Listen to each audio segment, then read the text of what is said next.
All right, we are almost live. Okay.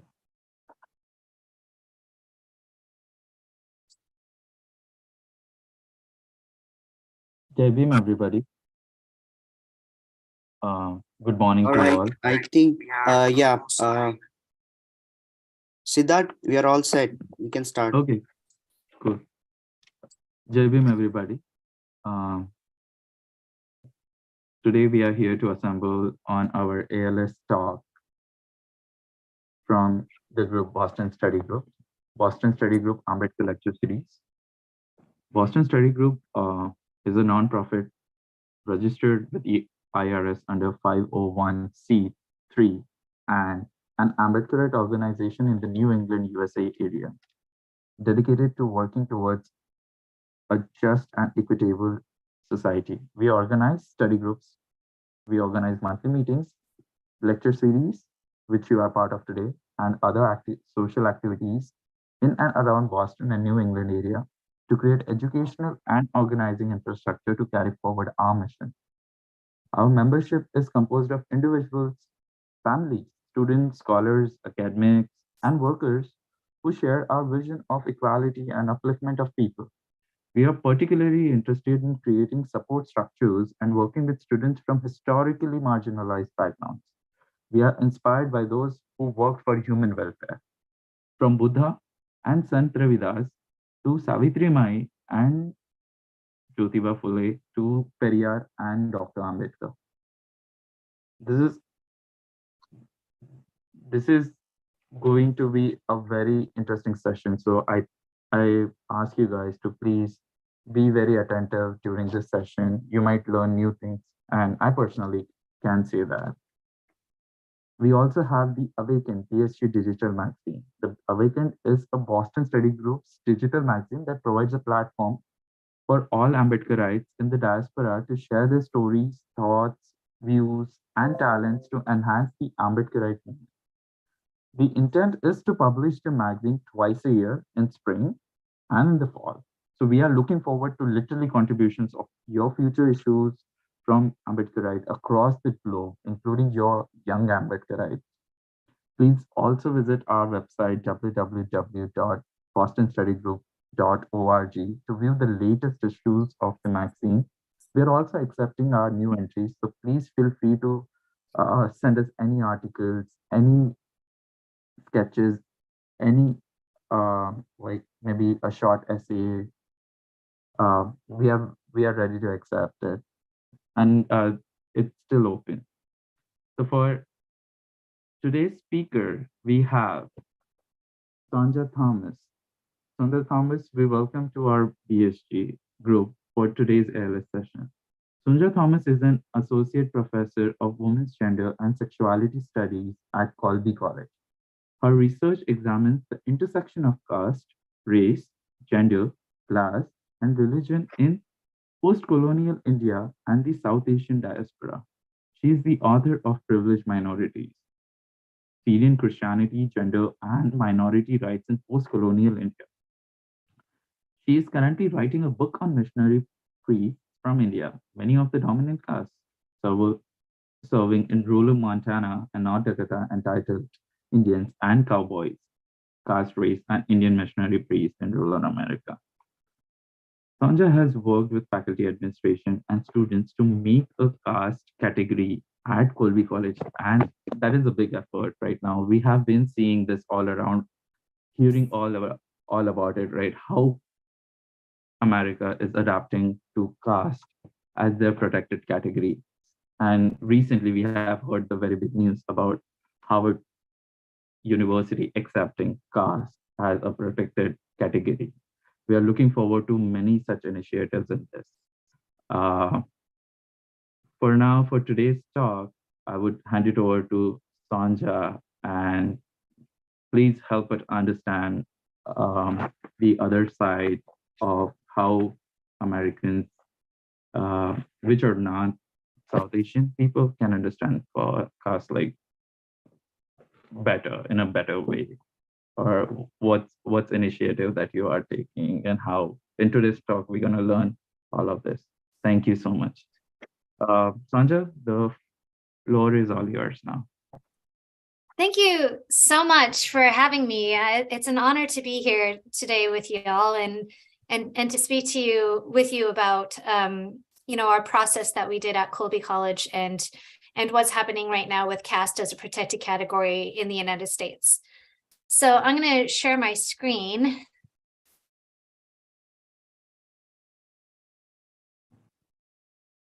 While meantime, Sonja is sharing her screen and we are going to head towards the discussion. I would like everybody else to please keep their mute on unless until Sonja completes her talk, and then we will have a separate Q&A session. So Sonja, you will be given a timeline of like 45 minutes to present your presentation, just to make sure that you are aware about it. And also we'll be having a Q&A section, a session followed by it. So which will take our last question at 11:25. So everybody, please be patient with us. And it's all to you. And also please mute yourself at the time. Thank you. Thank you so much. All right. So thank you. In December of 2019, Brandeis University was the first college in the United States to add caste to its non-discrimination policy. When I saw that happen, I was really delighted, but I didn't really think much about doing that at Colby, and I can only chalk that up to my caste privilege, which inexcusably blinds me. So in this talk, I'll talk a little bit about those with caste privilege as well, because the majority of people in colleges and universities, professors especially, tend to be dominant caste because of the way in which casteism functions within education. So I'll return back to that kind of blindness that many dominant caste, oppressor caste peoples have to try and even see caste. But a year after Brandeis recognized caste in its non-discrimination policy, I was thinking about how to do this at Colby. We were in the thick of a pandemic. The Cisco case had generated national headlines. Isabella Wilkerson's book, Caste or Origins of Our Discontents, were published. And after George Floyd and Breonna Taylor were murdered in the summer of 2020, a lot of solidarity groups started to gain thousands of followers, like Malayalis for Black Lives or South Asians for Black Lives, for example. And in these solidarity groups, I was seeing a lot of questions about what is caste and how is it related to race, if it is related to race. And I started being asked to speak about specifically caste, race, and Christianity. My research is on casteism in Christianity. I specifically researched the Syrian Christian community of Kerala, India. This is a community that I come from as well. This minority Christian community in Kerala has and continues to perpetuate forms of casteism. Christians are only 2.3% of the Indian population, but they are 18.4% of the population of the state of Kerala. Just under half of the Christians in the state of Kerala are Syrian Christians. Syrian Christians are not from Syria. They're called Syrian Christians for a different reason. They believe that they were converted in the year 52 by St. Thomas the Apostle. They use the Syriac or Aramaic language in a lot of their traditions, their liturgy. And so Catholics from the St. Thomas tradition are in what we call in Catholicism the Syrian Rite. And it's differentiated from the Latin Rite. The Latin Rite was brought by Portuguese missionaries in the 15th and into the 16th and into the 17th centuries. The Syrian Christians believed that when they were converted by St. Thomas the Apostle, they were Brahmin converts. Now, I want to stress that I say they believe themselves to be Brahmin converts. Their supposed Brahmin conversion really can't be proven because there wasn't anything that looked like the caste system in that area of India at the time. But what we do know is by the 8th century, it's very clear that the Syrian Christians start to get a lot of favors from local kings, which place their caste status very, very closely matched with the oppressor caste Hindu Nayars. And so with that caste status, the Syrian Christian became merchants, landowners, enslavers of Dalit caste slaves, and they were deemed to be, quote unquote, forward caste today by the Kerala state, which means that they do not receive reservations. But nationwide, the majority of Christians in India are actually Dalit Bahujan. And most Dalit Bahujan Christians do not have that same St. Thomas origin story. They trace their conversion to European missionaries, the Portuguese, the Dutch, the German, the British. These missionaries primarily worked amongst Dalit Bahujan communities.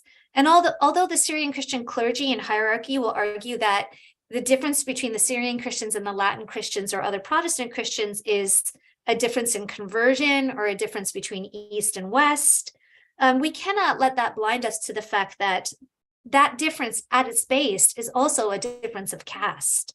The Syrian Christians actively participated for centuries in casteist practices and continue to practice endogamy in their own community. The Syrian Christians enjoy a great deal of political power in defining what minority rights are in the entire nation state. In the Catholic tradition, many non-Dalits, including Syrian Christian Catholics, have become bishops in the Latin Rite, which means that the Catholic hierarchy is reproducing the caste hierarchy. The appointment of yet another non-Dalit bishop in the state of Tamil Nadu, with a majority of Catholics are Dalit, led to protests across the state. The Syrian Christians have accrued generational wealth and are the largest landowners in all of Kerala. They are especially prominent in the industries of education, banking, and rubber tree cultivation. So India is the fourth largest exporter of natural rubber in the entire world, and 90% of that rubber cultivation comes from the state of Kerala. And the Syrian Christians kind of have a monopoly on the rubber plantations. In their believed Brahmin roots, the Syrian Christians also claim that they are Aryan race and differentiate themselves from perceived darker bodies of manual, quote unquote, Dravidian laborers. So this whole background is, I'm telling you, is because I actually ended up writing a book on a lot of these intersections of caste, class, religion, gender, and race. And that's why I was being asked in the summer of 2020 to come and speak about caste and race.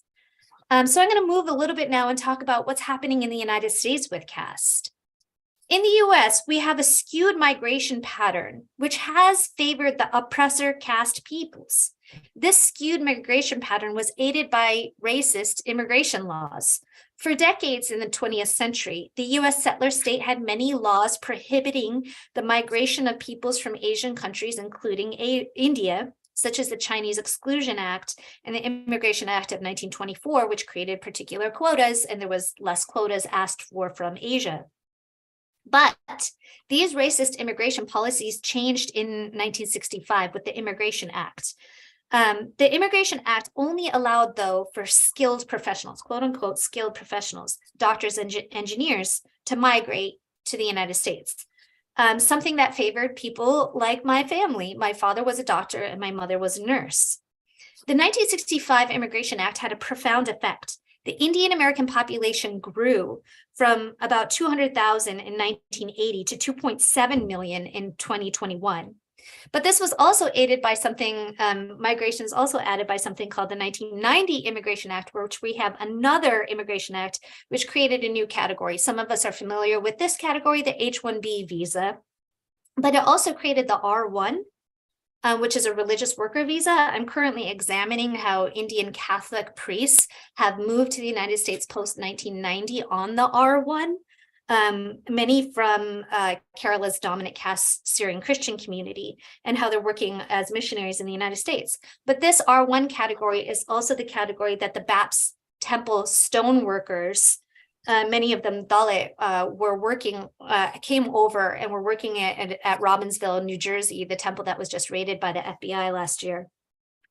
So there's more kind of scrutiny about what's happening with the R1 too. But we tend to focus a lot when we think about South Asian diaspora studies on the H-1B, because an estimated 75% of H-1B visas are going to people of Indian descent. With these two particular acts, the 1965 Immigration Act and the 1990 H-1B visa, those with an education, those with medical and engineering degrees, with generational wealth and family support are the ones who are able to migrate today, leading to a specific demographic in the US. Indian Americans are the most wealthiest racial minority in the US, and they tend to be college educated. This is a direct result of issues of caste, especially when we think about discrimination in education and who has the ability to have that accrued generational wealth. Dalit peoples are 25% of the Indian population, but they are only 1.5% of the Indian American population. And while the majority of Christians in the United States are from the oppressor caste, while the majority of Christians in India are from Dalit Bahujan communities. As I mentioned, Christians are 2.3% of the Indian population, but 18% of the Indian American population identifies as Christian. So we can see like how caste has aided in migration, allowing for a particular demographic in the US, which means that if you are a Dalit Bahujan person in these spaces that are predominantly dominant caste, you can face a lot of exclusions. In the Kerala Christian networks that many dominant caste Christians created post-1965 and the organizations they created post-1965 are mostly comprised of Syrian Christians. And to this day, when you think of an Indian Christian church in the United States, you're most likely going to be talking about an Indian Christian church. But for non-South Asian Americans, they would just see that as an Indian church. They would maybe not be able to read what is happening here with caste. Colleges and universities in the United States are likewise spaces where we see the saturation of dominant caste, oppressor caste students and professors, which makes an environment where exclusions, hostilities, slurs, intimidations, and violences can thrive. Dalit Bahujan students have been sharing their experiences, such as being segregated during cultural events or during meals. Their dominant caste peers demeaning Dalit students by doubting their academic competency and claiming that oppressor caste got in on merit, while Dalit students were lesser qualified and reserved students. Gauthaman Raghunathan, a Dalit queer student in the United States, recently wrote this article for the News Minute explaining how oppressor caste students applying to the United States for graduate degrees benefit from all forms of capital, like economic capital, such as the money it takes to do these applications. You always need to do an application fee. Embodied capital, how do you secure references when there's so many dominant caste professors who tend to get to know oppressor caste students but better than they do their Dalit Bahujan students? Maybe even embodied capital we can think of having the correct accent or body language, or even like networks of family members already in the United States. As Raghunathan writes, unequal access to Western education is justified based on people's inherent merit, as opposed to those who don't have it, without paying attention to the gross inequality in the distribution of all forms of capital. Capital in the Indian context is always sutured with caste, and hence a redistribution of capital is always a project of the annihilation of caste as well. And I know that the Boston Study Group just had Bharat Rathod on present their research on caste discrimination in higher education in India. So I know the audience is really familiar with how these forms of capital travel with the diaspora and can map itself on academia in the US as well. Because of casteism and the way in which caste aids migration, the overwhelming majority of South Asian professors in the United States are from the dominant caste, myself included. Therefore, many students, South Asian students and non-South Asian students alike, can take classes on South Asian religions, South Asian history, South Asian politics, and not learn anything about caste, or even hear the name B.R. Ambedkar in those classes, despite the way that caste is so intersectional, systemic, and institutionalized and embedded into the everyday fabric of life in South Asia. Because many dominant caste professors choose not to study that which they think is different than themselves. These same professors are often considered quote unquote diversity hires in the United States because they're a racial minority. And they may talk about their racial discrimination almost at the expense of talking about caste. This makes any Dalit Bahujan student who may want to work on issues of caste in the United States in graduate school or even as an undergrad at a loss for having any mentors or any guidance. Dalit Bahujan professors in the United States can face doxing, death and rape threats, and they have little support to report if casteism is happening unless we have caste as a protected category. And so I started to work on the process at my college, Colby College, where I work, where I teach in the state of Maine. to add caste as a protected category. And I started to work on this in the fall of 2020. I reached out to a professor at Colby to do this by the name of David Stroll. Professor Stroll's research is on Ismaili Muslims, so we both are focused on minority communities in India. And David had taught us a course in anthropology on race and caste. David and I went first to the students. We went to the South Asian Society at Colby, and the students were all enthusiastically in support of it, with helping us. And in the fall of 2020, we had a new diversity, equity, and inclusion dean by the name of Teo Clyburn. So David and I and the students reached out to Teo, and Teo suggested we talk to Brandeis to ask how Brandeis did their process. In the meantime, I reached out to Equality Labs for any guidance, and I learned that a lot of colleges and universities were trying to add caste to their non-discrimination policy as well. Equality Labs gave us a number of articles that were helpful to talk to our administration about, such as this one by Bhavya Sinha, The Case for Caste as a Protected Class. Brandeis University, after we met with them, they suggested we talk to our lawyer at Colby, the general counsel, because we had to find out where our non-discrimination policy was housed. Was it in human resources? Was it in the president's office? Was it in admission? Is it on all three places? Is it the same or different in all three places?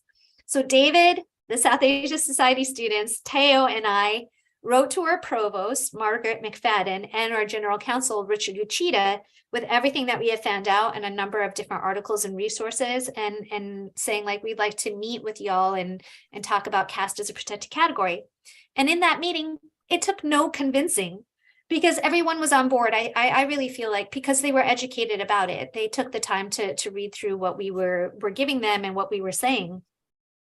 But we did determine at Colby that what our community at Colby needed more than often than not was to be educated. Maine is the whitest state in the nation per capita, and it's a small liberal arts college, and a lot of it's predominantly white. So we thought that what we needed at Colby mostly was education. And because I was already giving presentations with churches across the country on what is race and what is caste, I volunteered to make a presentation to the Colby community.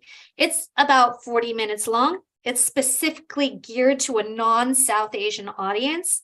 I pack a lot in this talk, talking about terms, how casteist discrimination can be seen in segregation, housing, employment, and employment discrimination, exclusions and gaslighting and retaliation, the way that casteism is systemic and institutionalized and intersectional with class and color, with gender and sexuality.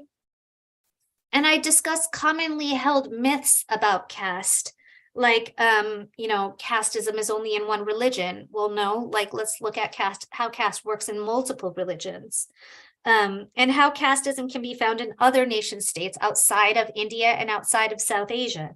For as Ambedkar has told us, if Hindus migrate to other regions on earth, Indian caste would become a world problem, end quote. I might add to that, if Christians from India travel to other regions on earth, it could become a world problem. And so I ended this particular, kind of crash course on just like the basics of caste by talking about the Cisco case and Savarna fragility, dominant caste fragility, about talking about caste in the United States. I gave this talk to the Colby public about 4 times. And then I met with particular groups like the Student Government Association, the College Affairs Committee, and I gave it in those forums as well. So in the fall of 2021, Colby became the second college in the nation to recognize caste in our non-discrimination policy.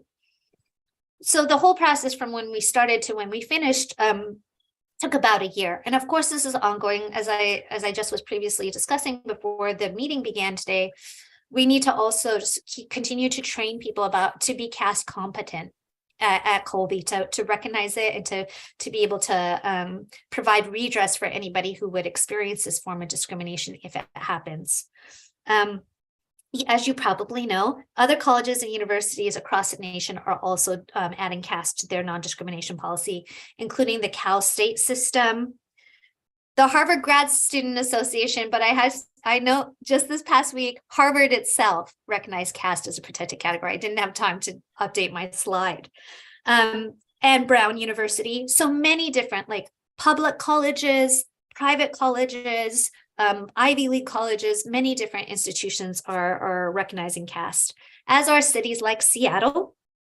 And just this past week, we knew that state senator from California, Aisha Wahab, just announced SB 403 to end discrimination on the basis of caste in the state of California this past Wednesday.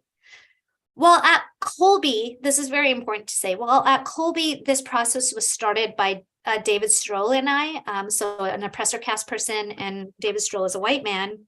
Throughout the nation, it's mostly oppressor caste students, oppressed caste students, Dalit Bahujan students who are working on this. So it's really important to note that that most of this labor is being done. Speak, I'm on mute.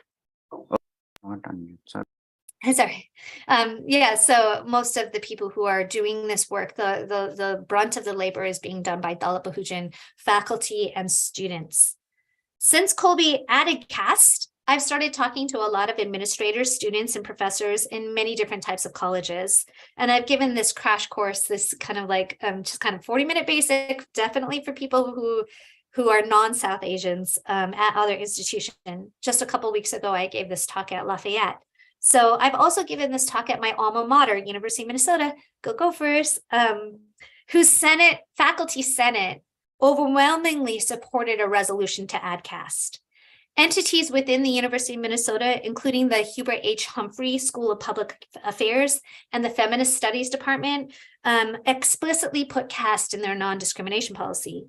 However, unfortunately, I'm sorry to say this, I love the University of Minnesota, but the University of Minnesota decided that their non-discrimination policy already covers caste, so they didn't need to name it outright. So I talked to the Equal Opportunity and Affirmative Action team with the University of Minnesota about the need to explicitly name caste in a non-discrimination policy. The reason why we need to explicitly name caste in non-discrimination policies is because there are problems with trying to place it under another category. Let's look at what these problems are. Religion. I think I've already talked pretty extensively about religion.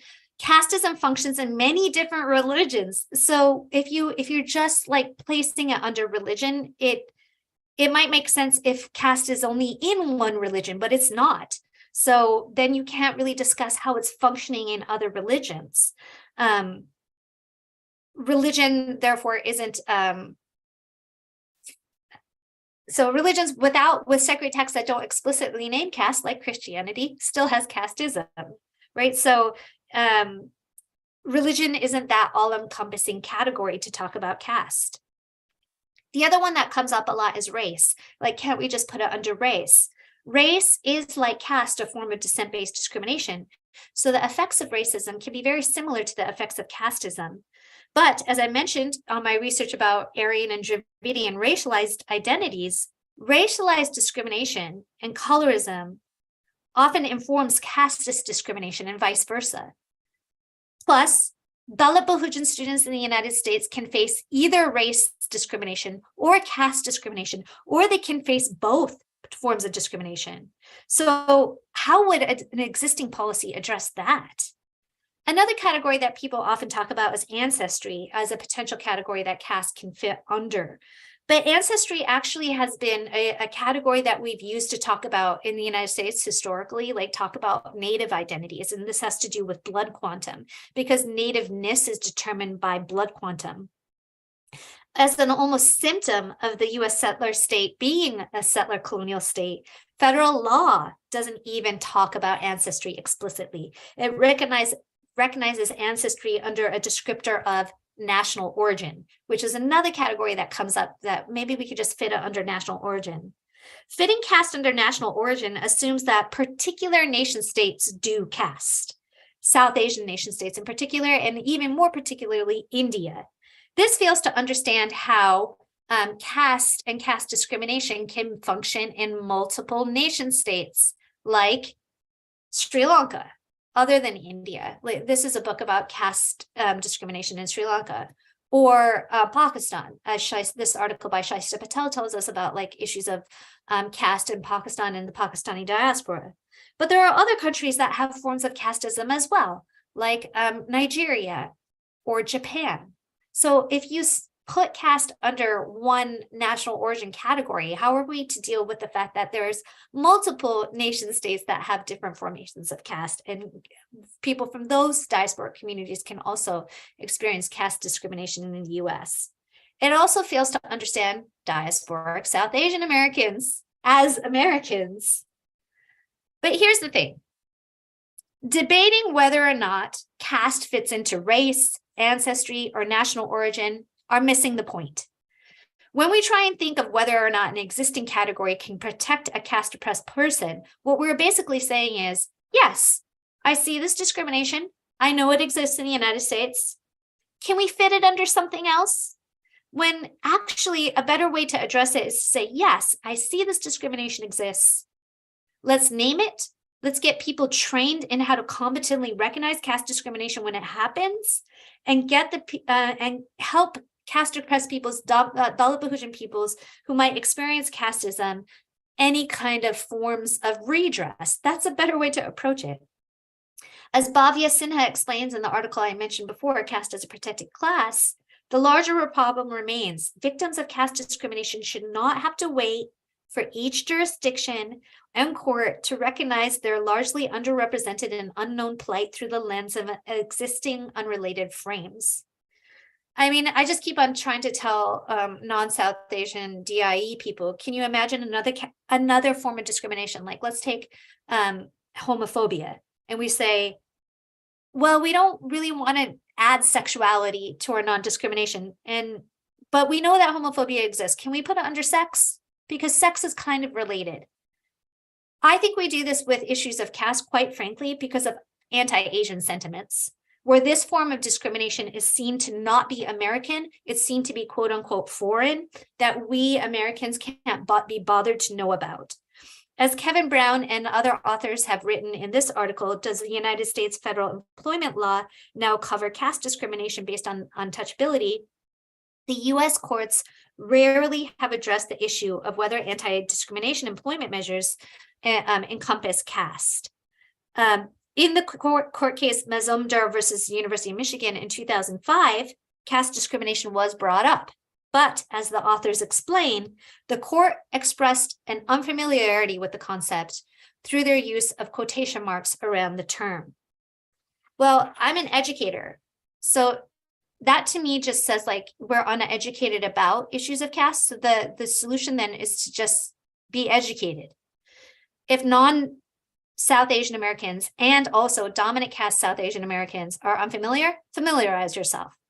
Unfortunately, some people who don't study caste and who probably would never be able to publish their views on caste in any kind of scholarly journal are using spurious arguments about caste, race, and religion to try and suppress this movement. And I hate to give these arguments more airtime, I really do, but I do think it's important to know what is being said about caste in the United States by those who oppose caste protections. So I'm going to show you two clips from the University of Minnesota's Senate resolutions. And this is not something, this was available online. So the first clip I'll show you is a letter written by a Dalit student. It was submitted anonymously to the Senate resolutions and read by the person who introduced the Senate resolution. And they're explaining the discrimination that they face at the University of Minnesota. And the second clip that I'll show you is from an engineering professor who opposed adding caste to the non-discrimination policy. I edited both clips just for the sake of time. Having endured all of this discrimination in the country of my origin, I was thrilled to be one of the few Dalit students to be accepted to the University of Minnesota. I thought my experiences of caste discrimination was in the past, and that I can start a fresh chapter free of anxiety and trauma. The sense of relief was short-lived, as even here in Minnesota, caste reared its ugly head. In my third week of arrival, I was invited to a South Asian students' gathering. There were two separate lanes for vegetarian and non-vegetarian food, and a separate seating arrangement intentionally set up to segregate people across caste lines. This harsh awakening was joined by even more awkward casteist engagements by dominant caste peers who worked aggressively to find my caste identity. I also had a dominant caste roommate at UMN who ridiculed affirmative action programs and shared how it was a big loss for dominant caste students who worked hard to be replaced by, quote, reserved category students.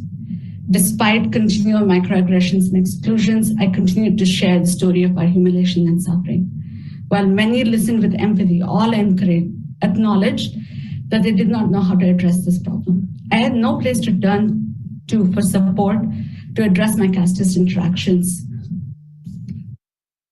So you can see here from this clip that Dalit Bahujan students are coming forward with their experiences of caste discrimination and with nowhere to turn. And the second clip I mentioned is from a professor who opposed having caste as in the non-discrimination policy. I never had this caste concern in my mind until this came to this forefront through this resolution. And if I may also add that my family legacy, that my grand uncle, he came to the United States in 1910, and he met with W.E.B. Du Bois in Tuskegee. And he raised the concern about caste discrimination in India, which is real and which still happens, but doesn't mean that it happens here. Okay, and so he raised that concern. So I have been very aware of caste discrimination, and I in fact changed my last name, which indicated my caste. So Mohan was not my last name, but now I got rid of my last name, so Mohan is my last name. But it seems to me that this resolution is very Hindu-phobic, as it's anti-people, Indian people like me. So we are being, painted with a broad brush.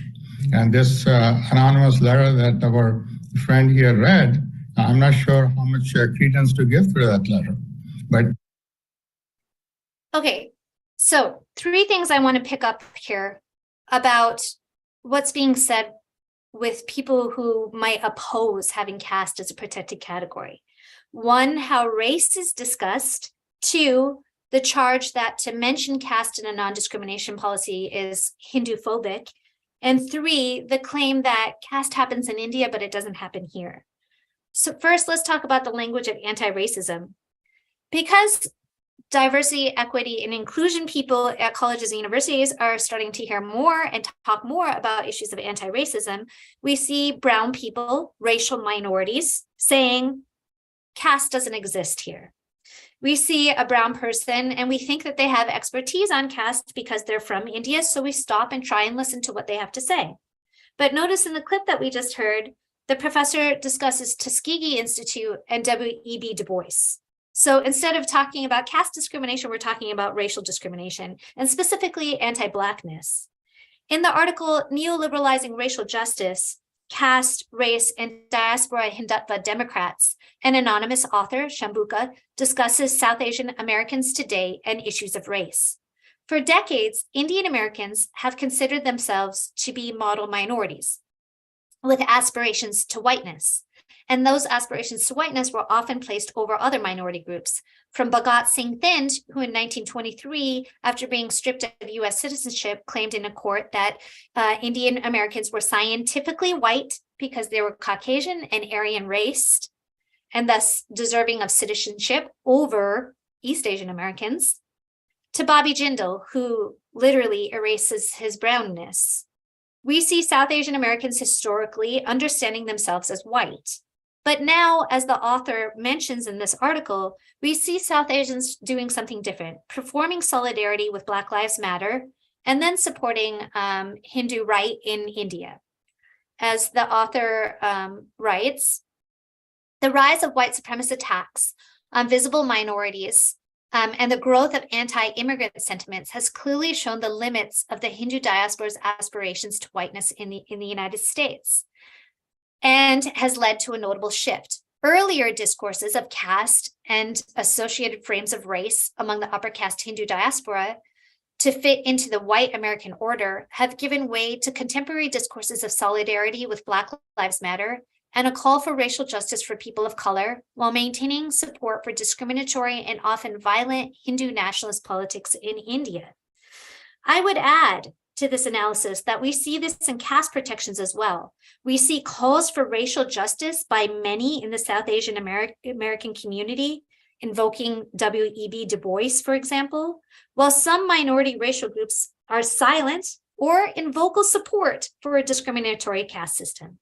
For example, after Colby College added caste to our non-discrimination policy, this op-ed was published accusing Colby of being a caste cult or a caste jihad, initiating a caste jihad, the Islamophobic stuff that comes in. And the op-ed begins by talking about Martin Luther King and the murder of George Floyd, perhaps more explicitly about how race is talked about at expense of caste comes with the company of Google.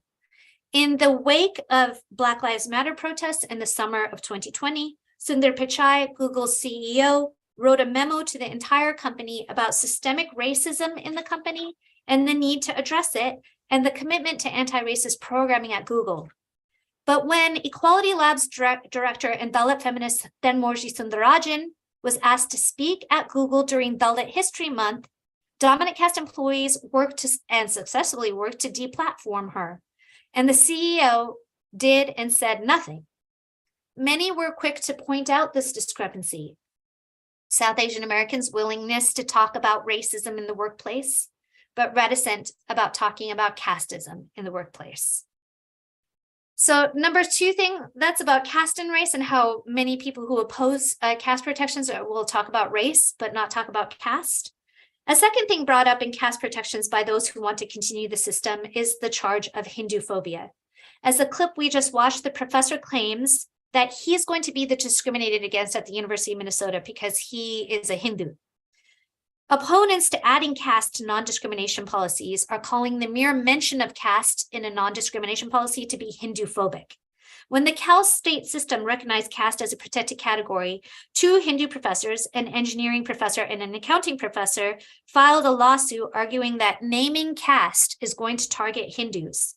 Suhag Sholka, the Hindu American Foundation's director, was quoted in saying in this Washington Post article by saying that recognizing caste demonizes the Hindu community. And this has been picked up by the media, who then try and frame the coverage of caste protections as if it's a debate or there's 2 sides of an issue. Even at Seattle's City Council vote, the one vote against adding caste as a protected category by the councilwoman Sarah Nelson framed caste as something that has divided the South Asian community. Now, I get it, things like controversy sell a newspaper, but let me be very clear about this. The South Asian community is not divided. People experiencing caste-based discrimination, people who study caste, are united and overwhelmingly telling everyone that casteism exists in the United States and there is a need to have caste as a protected category. Those who do not experience caste discrimination and those who don't study caste want to continue a system that they benefit from. That's not a debate. That's giving equal airtime to arguments pushed forward by bigots, is what that is. The first time I started to see this charge of Hinduphobia by the mere mention of caste, I went straight back to Christian minorities in India. Oppressor caste Christians have used the language of minority rights to talk about their Christian numerical minority vulnerability while they're silent about casteism in their own communities. For instance, when the Kerala government tried to equitably distribute scholarship funds for Bahujan Christians and for Muslims, dominant caste Christians claimed that scholarships specifically for Muslims would be discriminatory to Christians. And they also claimed that giving scholarships to Bahujan Christians and not to dominant caste Christians would, quote, divide the Christian community itself. There was no discussions from dominant caste people, Christians in Kerala, on how casteism divides the Christian community itself. In response to this scholarship fund, there was a lawsuit. Notice, when you talk about caste equity, dominant caste peoples will do a lawsuit, which resulted in the Kerala High Court suspending the scholarships. The dominant caste Syro Malabar priest, Father Jacob Palakapulli, stated, "We are very happy about the order. which recognized our stand. We want the government to do justice to everyone equally and allocate the funds according to the ratio of the population.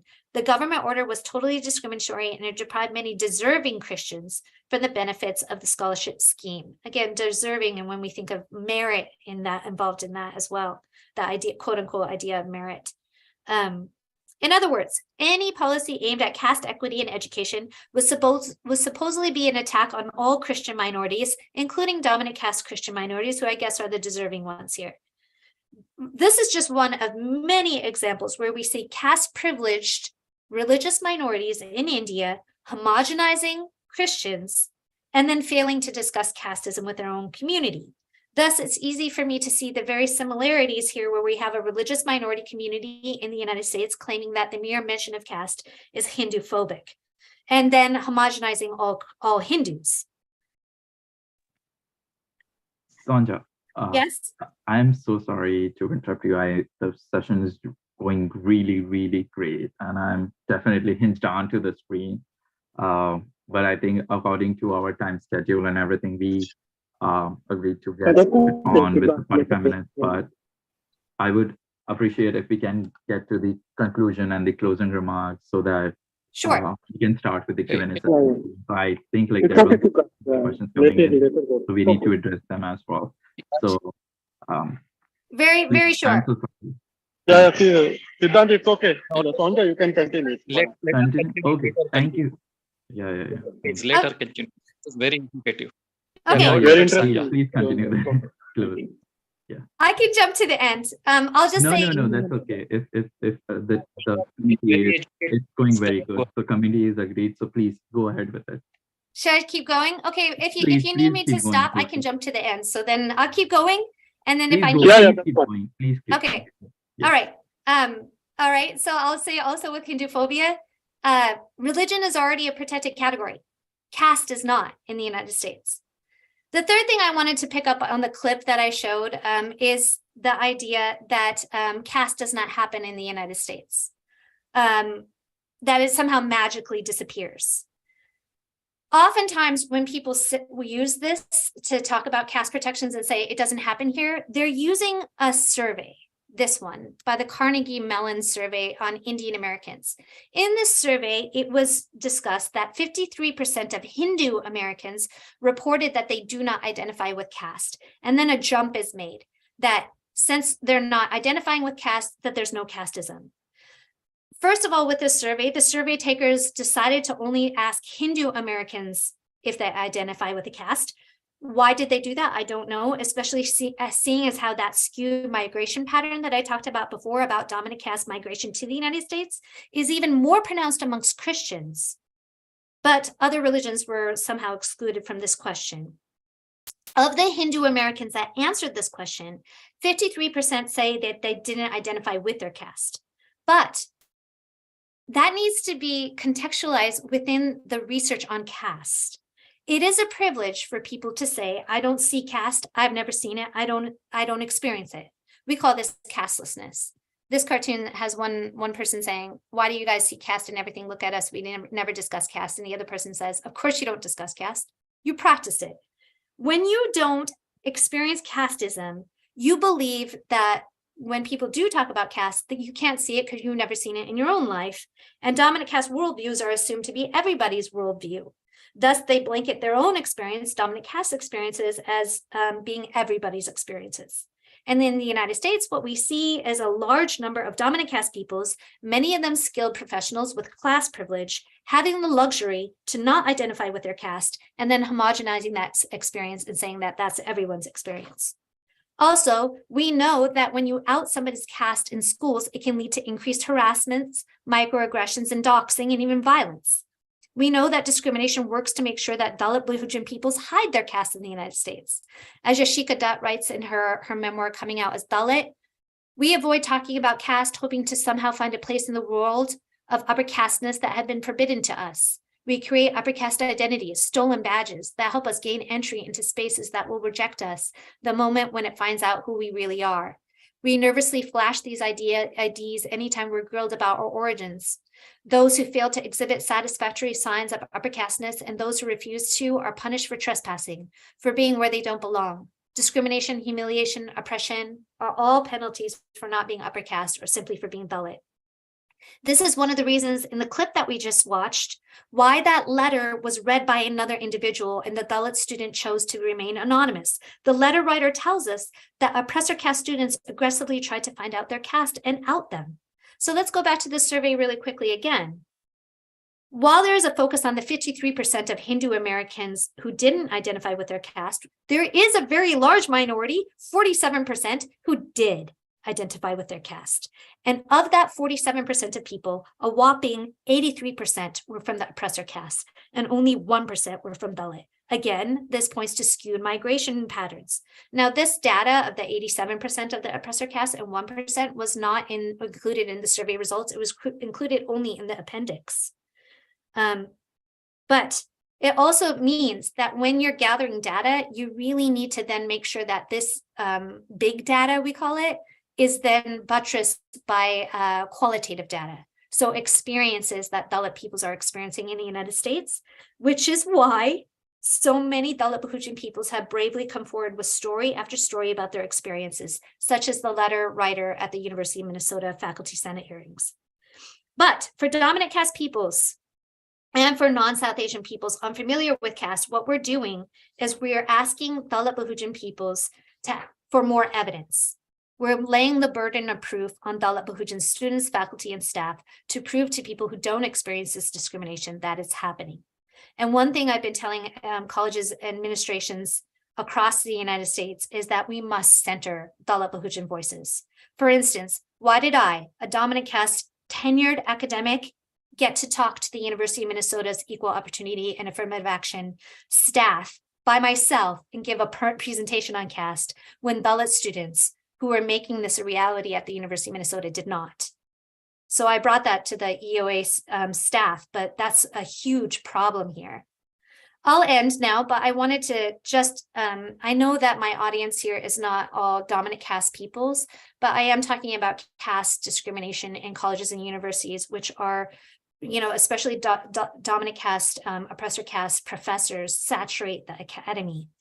I'm from a Syrian Christian community, as I said before, and after Colby recognized caste, news outlets keep reaching out to me to ask me to describe the discrimination that Dalit Bahujan peoples face. And I keep telling them, like, this is not my, would you ask a white person to describe Black pain? And also, why do we need these like multiple stories of pain? They're there. We've been hearing them, right? So I feel like very strange as a dominant caste person about things about virtue signaling when there's so much atrocities and pain going on. And I think like I could walk around saying like, oh, I did this at the University of Minnesota at Colby College. I'm so great. I'm a dominant caste person who's so great. I'm a good one or something. And then I get muddled. Like, should I even be doing this? Should I actually ask the Dalit Bahujan professor to give an interview with this news outlet? Why am I doing this, right? So Christianity is my religion, and it helps me to think about things like virtue signaling for dominant caste peoples in my own religion. Jesus warns us against virtue signaling in the Gospel of Matthew. He says, beware of practicing your piety before men in order to be seen by them, for then you will have no reward from your Father who is in heaven. But in that same gospel, he says, you are the light of the world. Let your light shine before others so that they may see the good works and give glory to your Father in heaven. I don't assume as an oppressor caste person that I get the balance between stepping aside and stepping up right all the time. But I also know that dominant caste peoples have a lot of work to do in their own communities and at colleges and universities. And we need to hold our own communities, my own community, to task. So that's all. I'll end there.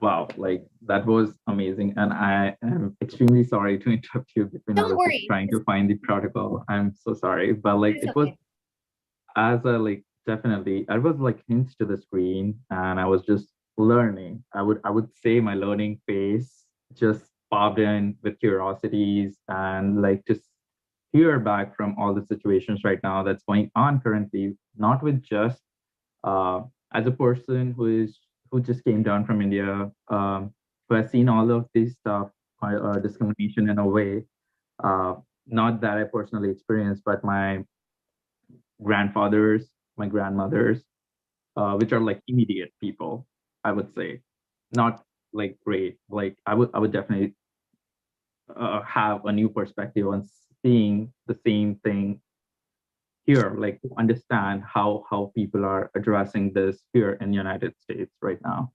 And I'm like blown away, and I'm very much seeing it is as I'm like stepping stone and an education journey, and I'm learning it. So thank you so much for teaching me this. As a moderator right now, I will open the floor for Q&As. We have a couple of hands raised. I will ask Sonja, if you could please lower your hand and ask your question. Go ahead. Great. Thank you. So Sonja, I'm Sanjay Bhagata. I'm from the Boston Study Group. And first of all, I just want to let you know that we have around 80 lectures so far in the Ambedkar lecture series since we started in September of 2016. And this is one of the most educative and highly researched lecture we have come across. And it shows basically the efforts you put in this and how seriously you are taking the caste discrimination. So good to you, and thank you very much for doing this one. We as an Ambedkarite and the people from the oppressed community take some pride in ourselves as an educator of the caste system. But the presentation of yours is so educative that we are also come to know about so many new things from this presentation. And especially the explanation of your how existing categories like religion, race, and nationality in the discrimination policy does not cover the caste is very scientific, and this will help us when we are approaching the different universities to include the caste as a caste in this particular categories to explain that one. So thanks very much for doing that one. So I just wanted to know whether after you explain this to Minnesota University, whether they still agreed to do include this in their policies, or still they are reluctant, because we have few Ambedkarite organization in that region, and we can ask them to approach that university if it can help in some way. Yeah, thank you for that. And I just want to say, like, I've been looking through and slowly watching every video that you have up. I learned so much about the cardamom one and issues of caste in the cardamom industry. It was fascinating. So thank you for putting this lecture series together. The University of Minnesota, I'd like to say, like the Hubert H. Humphrey School of Public Affairs and the Feminist Studies Department, there are entities that have explicitly. So I want to put that out there and say, like, that's great. That's how it should be. When I spoke to the University of Minnesota, and I continue to speak to them, I love that college. I hate to drag it through the mud. I want them to do what I'm a donor to that college. I'm a proud alum. I have all my gear as University of Minnesota. But they said this is a first step. And I'm like, oftentimes when you take a first step, second steps are not taken. It's seen as good enough. And to me, a first step is, second steps are even better, right? So Brandeis was the first step. But once we have Colby, and then second steps lead to third, fourth, fifth, sixth, right? So I think it's sometimes when you take the first step, it's even harder to take a second step. So that's what I'm concerned about at the University of Minnesota right now. And we just need to continue to educate people and to continue to push this. One of the things that I know that a lot of alumni and students tried to do is they were trying to get, questions to the new Board of Regents. And one of the things that we tried to do is to ask the question to the Board of Regents who are coming in, what are you going to do to take that second step? Right. And other ways to just kind of, it needs, especially at Colby, we had this too. It needs constant, because there's turnover. You need to have people who are trained. And And that's what is going to happen with issues of casteism. It doesn't just disappear magically when you put caste in a non-discrimination policy. We need people doing the work. And if colleges and universities are primarily staffed by dominant caste peoples and non-South Asians, that means that peoples who are unfamiliar with talking about it need to remain educated. And it takes a lot of work, I think. So I'm hopeful for a second step, but I haven't seen that second step taken by the college itself, the university itself yet. Thank you. Thank you.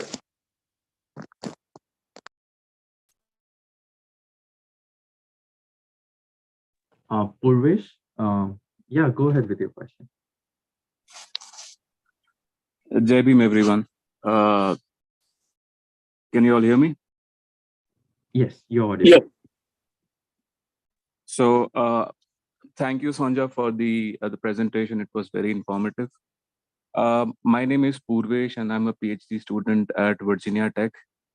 And what I'm trying to do here is also get caste added as a protected category.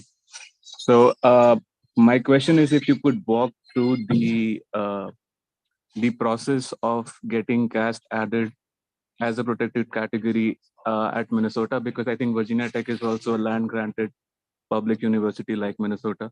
So if you can walk through that process, it would give me some idea on how I could take up the task here. Yeah, that's such a good question, Pravesh. Good luck also, and let me know, like let's be in contact if I can offer any kind of help. Yeah, Colby College is not a land grant institution. It's a private institution, right? And one of the things that's coming up with me that was very clear with Colby is that we actually only had our non-discrimination policy housed in one place. We don't have graduate assistants teaching classes. Right. So Harvard University, before Harvard University recognized caste as a protected category, the grad student union did. That means that employment discrimination for the grad student union, who are TAs, was one of the first steps that they did to then kind of make that second step, which was having Harvard recognize it in their non-discrimination policy itself. So every college and university is a little bit different. And I would say, like, our experiences at Colby are going to be different than Virginia Tech. We didn't have a faculty senate resolutions. We don't have, like, I was even unclear if everybody's on board, when is a decision said at a private liberal arts college, right? So it is different. I'm not going to say I have all the answers to how to go about at land grant institutions, but we can be in contact. I can tell you some of the things that worked here, put you in contact with some of the people who worked at University of Minnesota, some of the people who worked at Cal State, because those are kind of more similar to Virginia Tech. Yeah, sorry, I thought you got it passed at the University of Minnesota, and I think that's where. Okay, but I get it now. Thank you so much, and yeah, I'll be in contact with you to get more information. Thank you so much. Thank you, Purvesh. Govind, go ahead.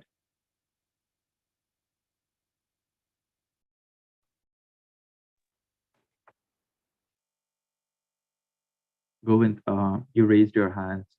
Is there any question you want to ask Sonja? Yes. I'm sorry, I was muted. So, thank you, Dr. Thomas, for a great presentation. I really appreciate your scholarship. It's very in depth, and I do appreciate the rigor in your scholarship. In view of whatever work you have done, I'm just curious, like, what kind of legal political thinking and scholarship is required from Dalit scholars, predominantly who are studying in the United States of America, considering the whole conundrum that has been shaping place about the caste discrimination and the different sides of the debate. And you also highlighted some of the legal aspects of the word caste and caste discrimination. So in that context, I wanted to know. Thank you so much. Yeah, thank you for that question. I wish I could say, this is, again, my own caste privilege and my class blindness. I wish I could say, like, here are all the people who are Dalit Bahujan who are working on this. But I know, like, hundreds of South Asian scholars who are white and dominant caste. And I was writing this article about issues of Christian minorities and issues of caste. And I just kind of counted on my fingers how many Dalit professors I know, like, and they know me, like, I've seen them face to face, and I could only come up with 5. right? Like, so like, I think this is a problem because when we're thinking about like, okay, we need to center Dalit Bahujan voices, the academy itself is shaped so thoroughly by issues of casteism, so that the people who talk about caste and first of all, like most dominant caste scholars, now there's a lot more scholarship coming forward with issues of caste, but there haven't been, right, until this past decade by dominant caste people in the academy.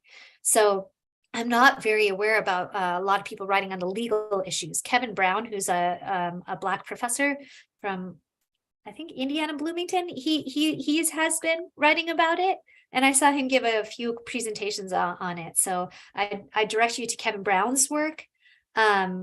And then I just think that as dominant caste peoples in the academy, it needs to, again, those second steps, third steps, fourth steps. One, get caste recognized as a protected category. Two, make sure that people are caste competent at your college and university. And then third, like, we need to have people who are teaching South Asian religions, South Asian politics, South Asian history, to be teaching about issues of caste, but also teaching Dalit Bahujan scholars, right? And that to me was like, there's not enough being done there. There's a lot of things that happen with issues of race, like at my institution. A lot of people of color are strapped to do a lot of labor, right? So I teach courses that prevent me, because we were short on professors. I could not teach South Asian feminisms, which is actually what my field is. But if I get to teach that class, then when you get to teach a class that is like that, then you start with Ambedkar, then you start with annihilation of caste. And when I do get the opportunity to teach those classes, that's what I do. Like, Arundhati Roy comes from a Syrian Christian background. She wrote the introduction to annihilation of caste, but a lot of Dalit activists wrote the problems with that in a text called Hatred in the Belly, where you have a lot of articles. So we can start there to say, what are the issues happening here? So I know that's not the best of answers, but I think that that's a start to say, like, what does my syllabus look like? Is it full of dominant caste authors? Why? Where did I start this Hindu religions class? Did I start it with the Mahabharata? Why? Right? Like, and what type of take did I start it with when I started with that particular Hindu text? And just those are good starting points. But again, first steps, and we need to get to the second and third steps, which is like understanding how the entire structure of academia is casteist, which makes it so that a scholar like me, who's written about South Asia for many years, only knows 5 Dalit professors. That's atrocious. That tells us that the structure itself is set up for dominant caste peoples and to shut out others. Thank you for the answer.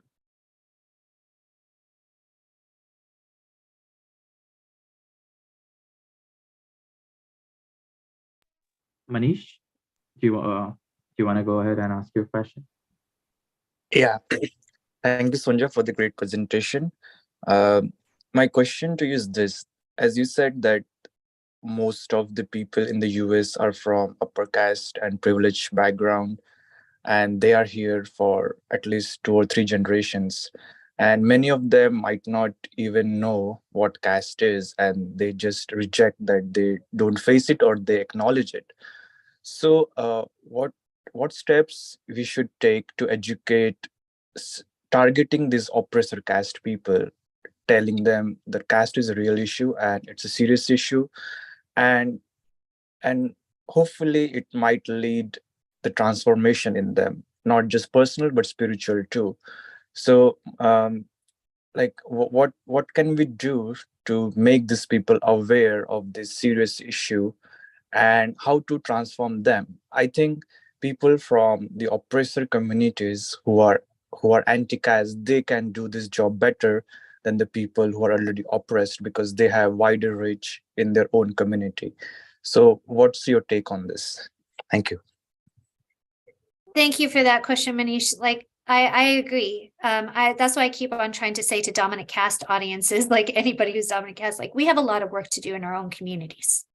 And one of the things that's very clear to me is that when there's backlash in anything that I say or do from Savarna privilege, Savarna guilt, Savarna fragility, I'm not getting doxxed. I'm having dominant caste peoples try and argue with me, right? So it's what is at stake for me to do this, or anybody in my community, is a lot lesser than any Dalit Bahujan person who's working on this, right? Who face violences, right? So why wouldn't we as in dominant caste peoples put our vulnerability out there for a second? But we're willing to put other people's vulnerability out before ours. That's, to me, really just a tragedy that we need to do in our own communities. So I will say, though, that I'm second gen. I was born and raised here. I did not grow up in a South Asian community. I grew up in Eastern Montana. There's no Indians there. There's no Indian Americans. And when I went into women's studies, and then I started working on my research, and then I published my first book, I've had a lot of second generation Syrian Christians reach out to me and ask me, how did you do this? What did your aunties and uncles say? Were your parents mad at you?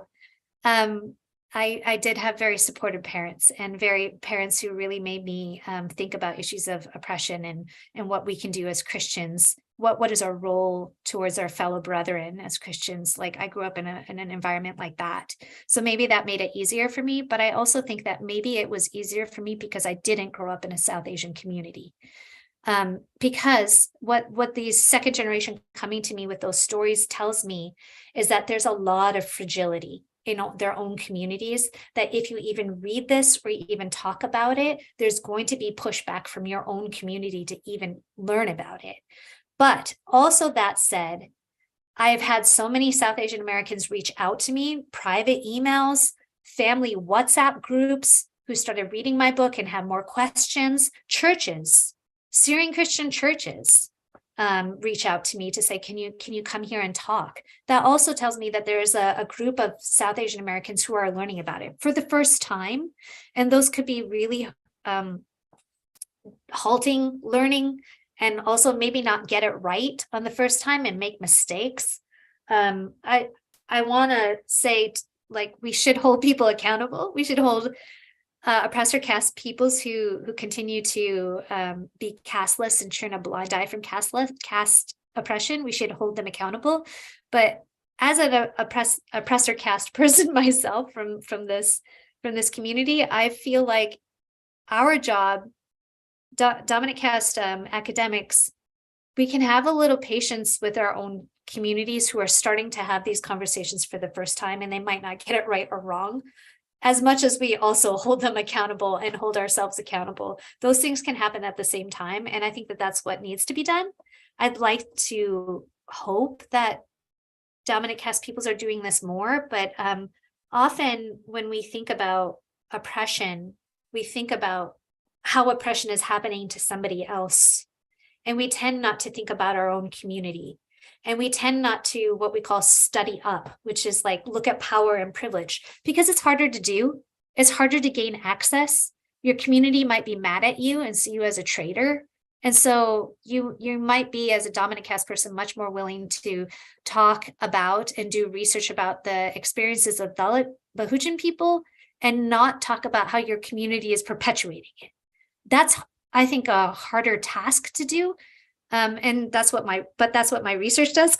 So I always say, like, we should do it, even if it's harder, even if our community might not like it, airing the dirty laundry, or if there's any fragility, and there's a lot of fragility, right? So yeah, but I think we still have to do it. We as in dominant caste people.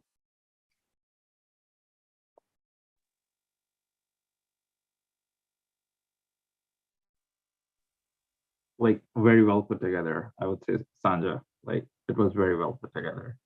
Are there any questions? Maybe you can ask your questions directly by raising your hands, unmuting yourself. Oh yes, we have. And also you can write the questions in your chat box. So we are also moderating the chat box.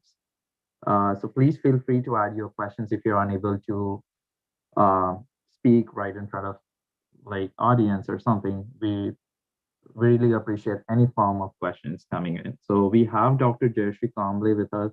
If you don't mind Dr. Jayashree Kamble, if you can just unmute yourself and ask the question right away. Thank you. Hi, Jai Bhim, everybody, and thank you, Sonja, for that wonderful presentation. It was really inspiring, even for those of us, I think, as Sanjay ji said, who know a lot about this or have experienced it, to sort of see it put in the kind of order that you have, and to give us tools for dealing with institutions and like a roadmap has been amazing. And as I asked in the chat, I wonder if you would be open to sharing some of the tools that you've already prepared, because it seems like it's there, but it would be nice if we can maybe draw off of that. So I guess that's my question. But also, I just wanted to say hi, even though I'm clearly like post-workout sweatiness here. But I also wanted to just let you know that I'll probably send you a follow-up email. I work at CUNY, which is a massive beast and it's a complex institution. I went to grad school at the University of Minnesota, so yeah, there are many things I like about Minnesota. I was sad to hear that things didn't go through, but I appreciate, again, you're saying that's just the first step, right? Like we gotta keep moving on. And so yeah, so that's just a little bit about me. So if you can, let me know if you can share the presentation. In any case, I'll send you a follow-up email. And also just to note that Ajanta Subramaniam, I believe, has moved to CUNY from Harvard. So there may be some things we should talk about. Yeah. Yeah, I'm happy to share the presentation. I do think I've done now I'm gonna do it with Duke too. So like I try and put in like slides that are particular to particular regions and particular schools as well, right? So it might be different. Like I just did it at Lafayette, which is a Catholic college here in the Lehigh Valley that's very similar to Colby. So, and University of Minnesota or Virginia Tech or CUNY systems are so different. So I do have some slides that might be particular to the college. I think I've recorded it like three different times, so we can talk more, and I'm happy to share if it's helpful, or happy to come. And I keep on telling students, I know we're told as women of color that we should know our worth and get honorariums and ask for more, but this I don't ask for honorariums to do this. Now I've given the talk so many times, this 40-minute talk, right, that I'm happy just to come and give it as well, right? Or to work with other people on having one that's with their institution, that works with their institution and with their type of population at their institution, because the type of population at my institution is predominantly white in the state of Maine, right? So it might be different, and there might be a need for different types of slides. So, but yes, happy to share. Thank you so much. Sonja, as Sanjay here, you mentioned about the 5 professors about the from the oppressed community here in USA. I hope Jai is in that list. If it is not there, then you can add one more. Jai is one of the brightest person from our community who is representing us in the university. And another thing is that I see in a chat box, Swati Sawant, basically she is a attorney, and she's working in New Jersey area, and she's on the board of the Jersey City also, and she is trying to work there, this particular caste discrimination, or she works on that in that area. And she has questions whether she can also have the similar presentation to her. She's also on the, I believe, some UN commission or UN board also. So she presents a lot of lectures there, or organizes the lectures on this one. So this will be definitely helpful for her. So if you can send it to. Yes, happy to share, Swati, and happy, like I said, I think the first recording was when I first started doing them, and maybe I'll record the one that I do at Duke too, so that it's been updated with the slides, so I can share that one too. That's coming up in a couple days, right? So, but happy to share any kind of version that I have, happy to give it anywhere I can, but yes, I will. Thank you.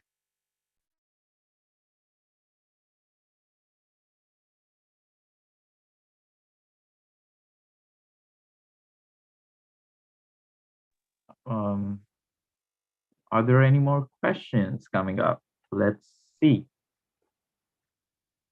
Maybe your concerns, maybe you want to ask or share something similar, or you want some, I would say, maybe guidance, like from like any help or anything. Just please, the chat is open. If you wanna ask, please go ahead with it. We still have 10 minutes to go. All the questions are welcome. Please, if you have any similar experience that you had before, or you want to talk about any other activities that you're doing, yeah, please go ahead. And yes, Govind, I can see your hand is raised. Unmute yourself and ask your question. There is a questions in the chat box from Subhash Arya. I don't know whether it has been asked. Yeah, let me quickly take a look at it. Sanjay, do you mind just? Yes. May you please share the few practices prevailing in US campuses that are coming under the caste-based discrimination? Yeah, I also kind of feel like as a dominant caste person, it doesn't happen to me, right? But I know from what people have shared, like that letter that we saw at the University of Minnesota talked about like separate lines at cultural events, or like dominant caste students aggressively trying to find out your caste identity, little comments that are, like, oh, I can't believe that a Dalit student is here. They only got in because of reservations. These types of comments that doubt the competency of Dalit Bahujan students. There's been reports of things like that have been reported in the national media about sexual violence, casteist jokes, quote unquote jokes that are just slurs being used, and non-South Asian Americans might not even recognize them. I think we know them, like using the Dalit caste name as a slur, and then a non-South Asian American doesn't even realize that what's been said. Those types of things are happening at colleges and universities, and to a lesser extent too, I would say those things about exclusions.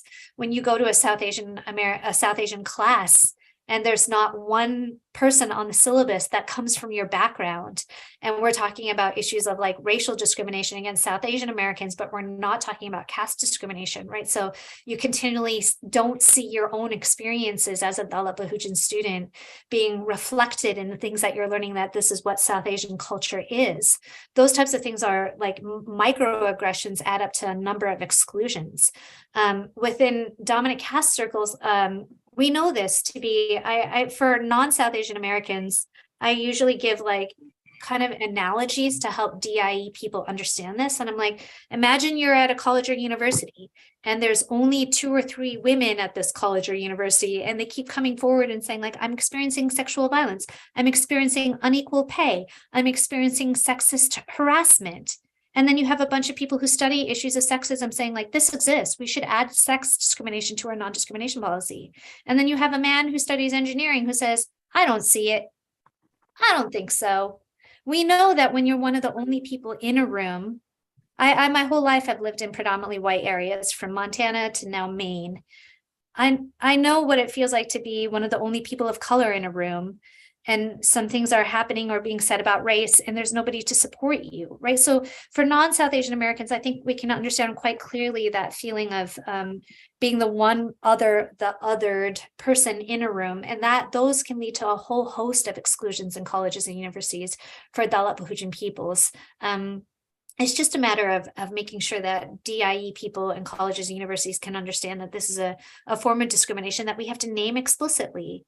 And it is happening here, not to people from India or people who will go back to India. This is happening to Americans, right? And that's the other thing that I mentioned in my presentation, the kind of anti-Asianness.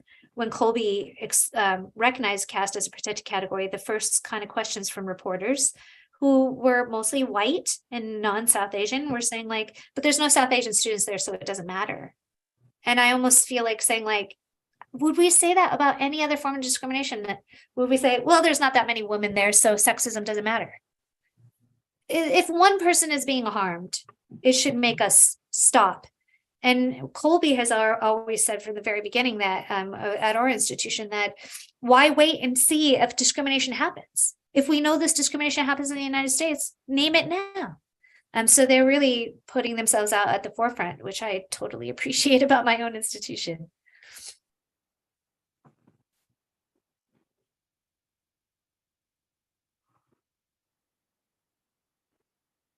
Hope that was very much well put together. I would say it was very informative in a way. I would also like to, there's one more question in the chat by Rushali Prasad. It says, hello, ma'am and sir. I also have a question. The Indian youth, mostly Gen Zs, are trying to get away from the country to settle away abroad due to the discrimination in the workplace.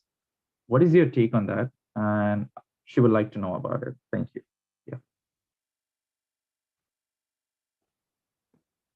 Can you repeat that question again? Yeah. She said the Indian youth, mostly the Gen Zs, are trying to get away from the country to settle away abroad due to the discrimination in the workplace. What is your take on that?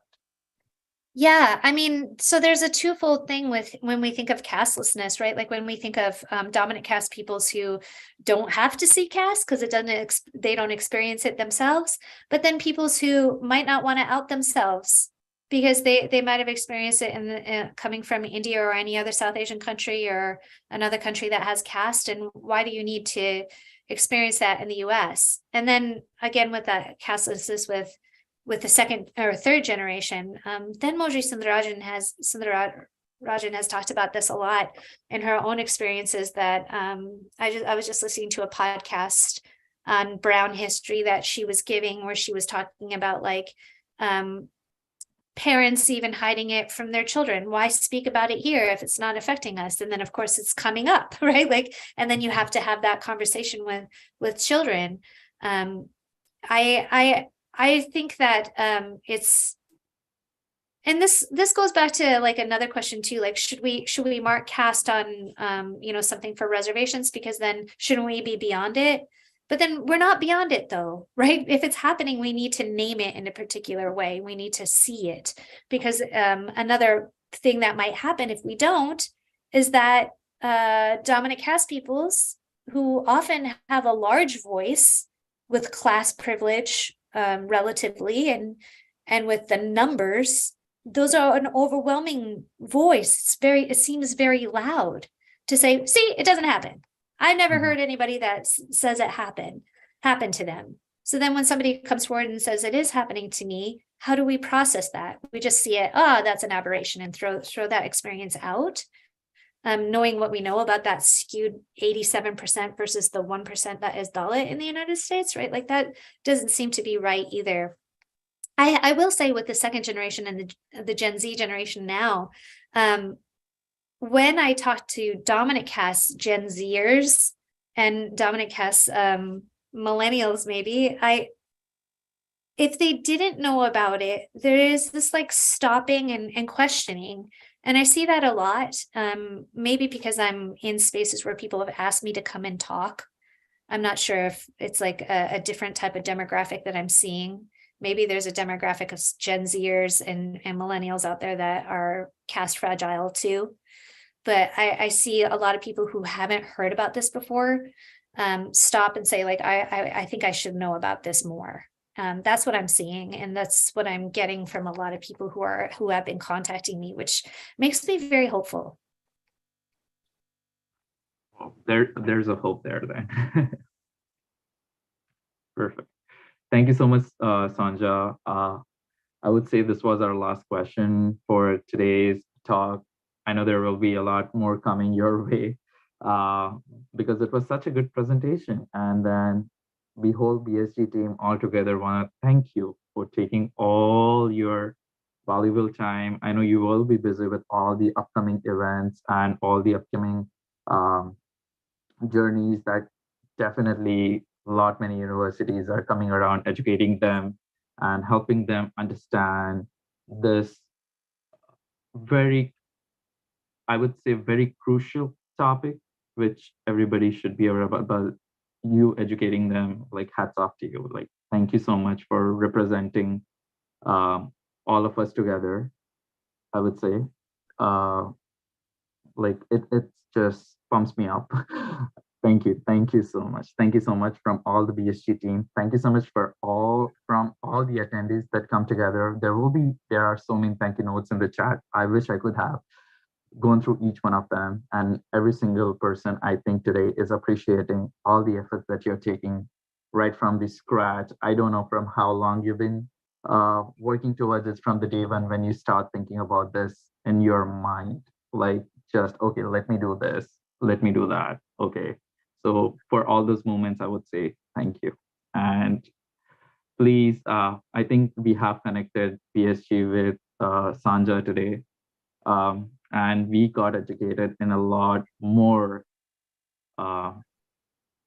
I would say, I don't have words. I would say like it's a humongous thing that we have learned today. Like all the things that coming very well put together, research, presentation, and everything. On the note, if you have any closing comments or statements, please go ahead. And then with that, we'll end this session. And thank you so much for all the attendees for joining us today and being a part of this thing. This recording of this is live streaming on YouTube. You can go to our YouTube page, Boston Study Group, and you can always go back and listen to this amazing presentation that we had today, amazing knowledge transfer that happened today. Thank you once again, Sonja. Thank you all the attendees, and Sonja, please. Thank you for